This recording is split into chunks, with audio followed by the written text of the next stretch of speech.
नमस्कार, माझं नाव जान्हवी. मी आनंदाच्या शाळेची मुख्य प्रवक्ता.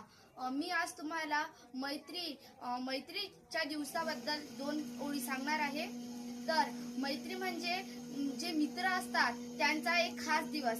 आणि म्हणजे आपल्या जीवनात खूप असे मित्र असतात, पण त्यामधला आपल्यासाठी एकच खूप मौल्यवान असतो. पण आपण सर्व म्हणजे आपण त्यामध्ये भेदभाव तर करत नाही, पण आपल्या मनामध्ये एकाचीच जागा खूप मोठी असते. पण मला असं वाटते की मैत्री हे मित्रांपेक्षा पुस्तकासोबत पहिले असली पाहिजे.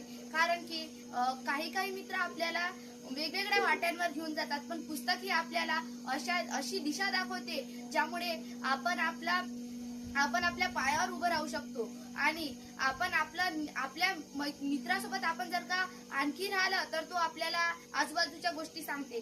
पण आपण जर का जास्तीत जास्त पुस्तक वाचलं ना, तर त्यामधून आपल्याला